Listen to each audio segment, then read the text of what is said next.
Without infrastructure and energy, a continent that will be integrated in terms of trade and logistics will not be a reality. If you want to transform your economy from primary dependence on raw material to manufacturers, you need energy. Whether you are talking about trade, whether you are talking about industrialization, those things will not happen if we don't have good infrastructure. So the case for infrastructure and energy development has been made.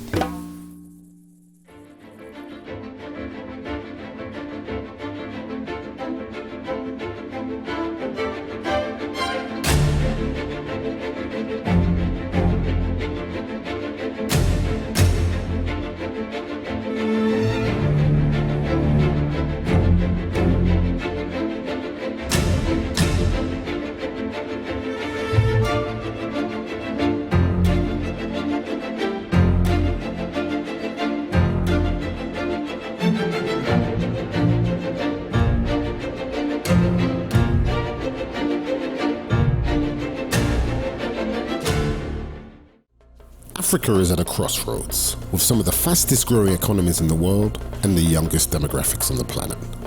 The growing infrastructure demand presents a critical challenge for Africa if it intends to compete in the global and regional trade markets that depend on speedy and reliable delivery. The quality of Africa's infrastructure has a direct impact for trade, the cost of trade. Take, for instance, the transport situation of the continent. Inadequate transport infrastructure raises transport costs, transaction costs, which makes Africans' products not competitive. Infrastructure, as we know, is so important because it creates jobs, it creates opportunities for young people on the continent, and it also connects countries. It builds bridges, it connects people, it connects communities. One of the integration objectives is to enlarge Africa's market, and you cannot talk about a large market without physically connected country. Talk also about energy. You cannot have competitive products in countries where you don't have stable, secure electricity. In many countries where you have people using generators. All of these things impact on the competitiveness of Africa's product because of the high cost. The cost of energy is high, the cost of transport is high, the cost of ICT in the continent is high. We cannot compete with other continents with these kinds of high costs. The rapid and concerted rollout of groundbreaking initiatives across the continent to improve road and rail networks and access to electricity through renewable resources are examples that speak to the heart of the African Union's Agenda 2063. The Programme for Infrastructure Development in Africa is a continental framework of Agenda 2063 that aims to address the infrastructure deficits that have hampered Africa's competitiveness in the world market. PIDA aims to deliver on its vision for Africa by focusing on 4 key areas: water, transport, information and communication technology, and energy. In relation to energy, the goal is to develop efficient, reliable, affordable, and environmentally friendly energy networks through development of clean power generation and transmission, high-capacity oil and gas pipelines, and development of renewable energy resources. Furthermore, PIDA will promote and enhance integrated water resource management through development of transboundary waterways and strengthening institutional cooperation for efficient management of shared water resources. PIDA also aims to build a transportation service that will promote movement of people, goods and services through development of a modern African regional transport infrastructure network of roads, railways, ports and air transport services. Moreover, PIDA aims to ensure Africans have access to reliable and affordable ICT through rollout of affordable broadband, increasing access and security of internet services, and promotion of intra-African e-commerce. With over 400 plus projects across the continent, the African Union's Development Agency, NEPAD, is responsible for the implementation of the Programme for Infrastructure Development in Africa. So our role is really to coordinate and facilitate with project owners through the regional economic communities so that these projects can be accelerated and construction can commence. We've done a lot on the generation capacity, but now we're really thinking through as to how to integrate the entire continent in terms of looking at the existing power pools. There are 5 power pools, but the thinking now is to design a system that will allow all these 5 power pools to be integrated. That has a number of implications, which means that if you look at the cost of energy, it's as low as 4 kilowatt cents an hour in one particular country and as high as 72 cents per kilowatt hour in another country.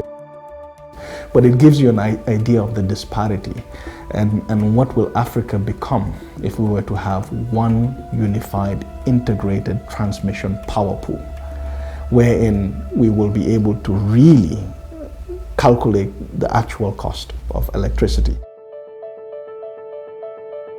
We have member states in Africa which are energy poor. Energy poverty in Africa is rampant compared to the situation in other parts of the world. It's much easier to buy power, to import power, than to generate it locally. Because again, energy generation depends on the energy source. If you don't have waterfalls, if you don't have natural resources that generate energy, you have no choice but to import the energy. And that is the reason we have energy power pools, all over Africa, to try and make energy a good that can be exported and imported. If I produce more than I need, then I should be able to sell the extra to my neighbor. The uptake of renewable energy generation is moving faster than elsewhere in the world. And the good thing is Africa is endowed with renewable energy sources, probably much more than you can find in any other place in the world. The actual cost of energy is the single most important element dictating our future energy output and consumption, with hydropower on the continent being one of the most cost-effective energy resources. One of the biggest advantages of developing hydropower is that the cost of production per kilowatt is much lower than the cost of all the other renewable energy sources. Solar, wind power, biogas, mention them. Hydropower so far is the lowest. The other advantage mainly is that most of the hydropower we're talking about power that we generate from running water. So the running water, unless you have affected it environmentally and the rivers run dry, is always replenished by itself. So that's one of the biggest advantages over the other sources of power. Take the Grand Inga hydropower project. With an earmarked location 225 kilometers from Kinshasa and 60 kilometers upstream from the mouth of the Congo into the Atlantic Ocean, the Grand Inga Dam scheme is intended to have a generation capacity of a massive 40,000 megawatts. The transformation for the potential of the Congo region and beyond are immense. The Grand Inga Dam has a huge potential to really bring down the cost of energy on the African continent. If you also juxtapose the Batoka Gorge, these 2 projects alone will drastically reduce the cost of energy because of where it's situated and its potential to really transform the countries around where it's situated, and not to mention the quantities of kilowatt energy that will be added into the grid. So the Grand Inga as an energy project, it's a very significant project because, as you can recall, it's one of the 12 projects of Agenda 2063. So it's one of those priority projects juxtaposed with the Continental Free Trade Area, the Single Africa Air Transport Market. So it is a priority for the African continent, and we hope it will be realized very soon. While Africa does have ample energy resources, more than half of the population of our continent still have no access to electricity. And even amongst those who do, blackouts are common. Meeting our future energy demands has the potential to transform our households and spur development. Imagine quantum amounts of energy. Just imagine that. Having access to 24 hours of affordable and available electricity can change the game, because very quickly we'll be talking about light manufacturing. very quickly in terms of SMMEs that are involved in the agriculture value chain will be able to move into value addition.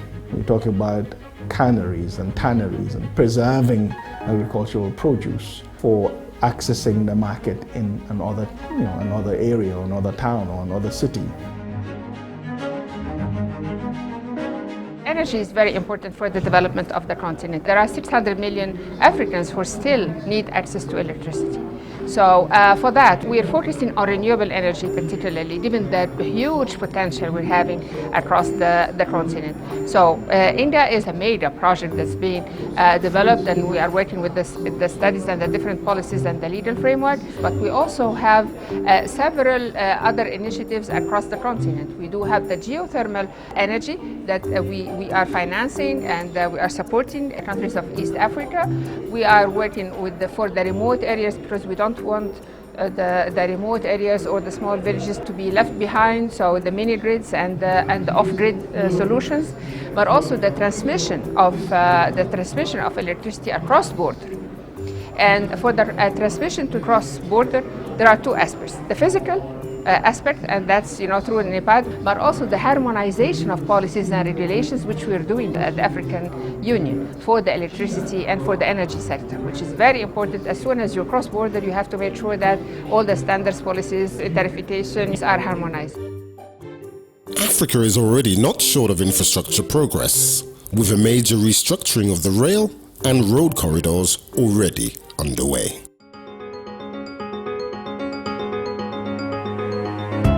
Railway initiatives are on. Our advocacy is for expansion and more modernization of the existing railways, and also a railway line is a future transport choice for Africa. Addis Ababa to Djibouti, the railway is functional. In Kenya, you have Mombasa to Nairobi, which will be extended later on to Rwanda and Uganda and so on. That is happening. In other parts of the continent, you have the North-South corridor, which is linking the ports of Southern Africa to Eastern African countries. And in fact, we are also beginning to see the political will. As well as providing energy and infrastructure needs, the added effect of hard infrastructure, such as the introduction of the Pan-African high-speed rail network across the continent, will enhance regional integration and trade facilitation.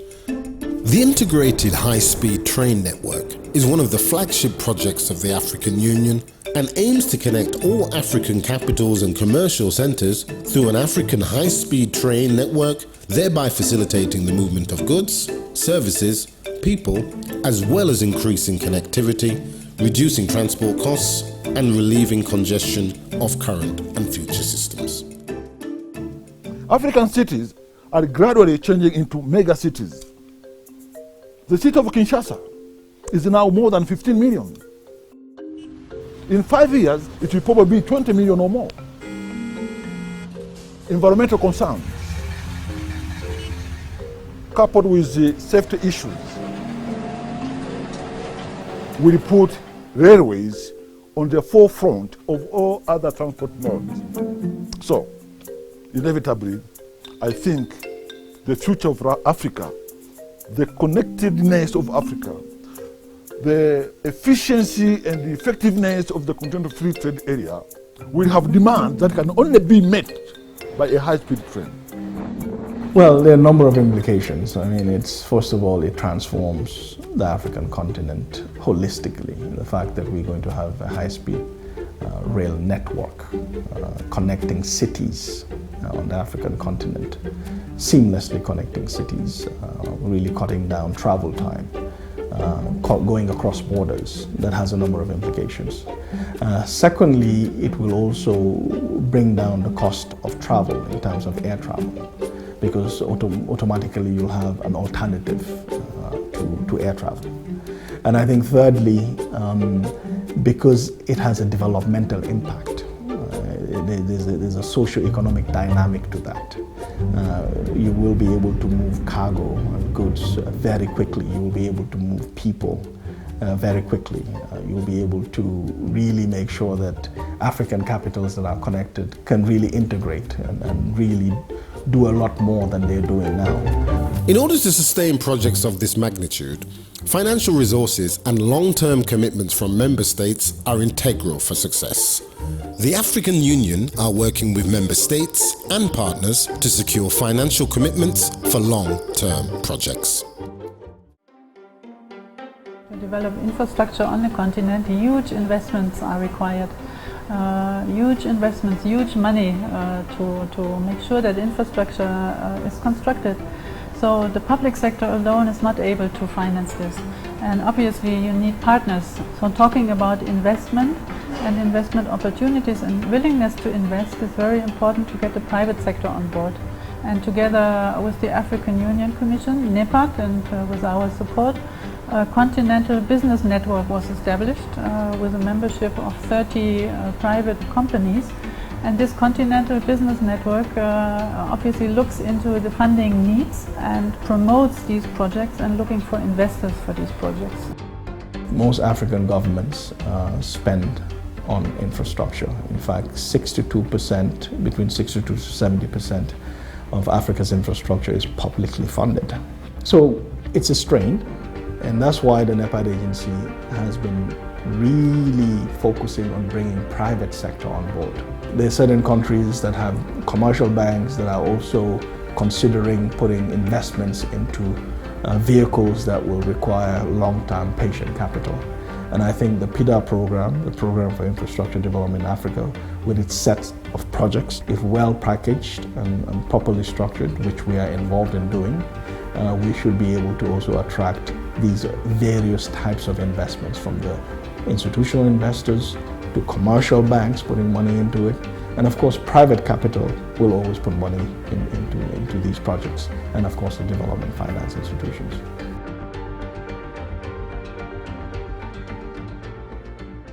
We have infrastructure as an important pillar for our engagement in Ethiopia, and this also of course resonates very well with the Agenda 2063, the PIDA, the Program for Infrastructure Development in Africa. We also know the Continental Free Trade Area, the NEPAD, IPPF. These are all initiatives that the bank is involved. But let me come to the road infrastructure, and I will focus on the cross-border. We have a big program. Our portfolio value in the road infrastructure currently is about in the order of $500 million. A significant project among these, which is a cross-border project, is the Mombasa-Nairobi-Addis Road Corridor Interconnectivity Project. We find these road corridor developments very, very important because we know that we would do this to connect high potential agriculture areas, improve using this to improve the productivity of farmers, connect farmers to input markets, but also to output markets, and also create opportunity for backward and forward linkages that will actually spur development in this country. On the energy sector, a key cross-border project in this operation is the Ethiopia-Kenya Electricity Highway. This project, we are constructing 1,000 kilometers long of high voltage transmission lines, which is also matched by converter stations, one on the Ethiopian side and one on the Kenyan side. This will form the basis for power purchase agreements between these countries, and therefore give them the opportunity to trade power as they see it fit. While adequate supply of infrastructure and energy services on the continent are an essential ingredient to boost economic productivity, the benefits of infrastructure and related services are equally able to cascade to peace and security issues. There's a strong nexus between peace, security, development, and infrastructure. For instance, if you take the map of Africa and you highlight the areas where the mega transboundary infrastructure projects should be implemented or needs to be implemented on the Program for Infrastructure Development. So that's one map, and then you superimpose a second map on top of that map, and you identify where the natural resources are deposited across the continent. You will quickly find that there's a strong link between the natural resource deposits, or the extractives, and the mega transboundary projects. They're pretty much in the same area. Then you'll take a third map and you superimpose it on top of the two maps that I've mentioned. And you'll find out in terms of peace and security, the hotspots are also pretty much located in these areas. Now, imagine those hotspots that I've just mentioned. Imagine if these transboundary infrastructure projects are actualized. What will that mean? It will mean that there'll be very little incentive for groups of people to disturb the peace, because jobs would have been created, services would have been online, infant industries would have matured into manufacturing, value addition, and export. Trade would have been enhanced, logistics would have become seamless. So there is, in our minds, although we haven't concluded yet, we are beginning to see a strong link between development, peace, security, and infrastructure provisioning. As the continent grows, so will its needs for energy consumption and the rebuilding of infrastructure.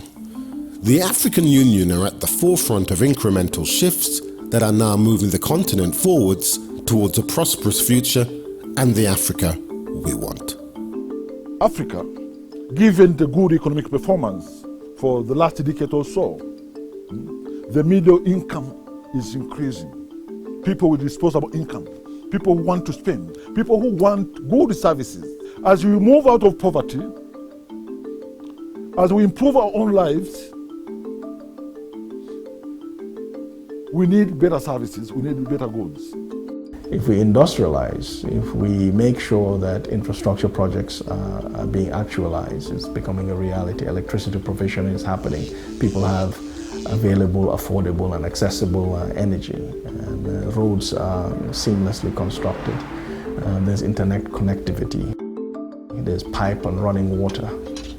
I think very quickly we should be able to really nurture those small and medium-sized enterprises. More young Africans can build and write apps. We should be able to transform our economies, and it's happening. I mean, a number of African economies have tremendously changed. You see it, you feel it, and I think it's all positive. It's really all positive.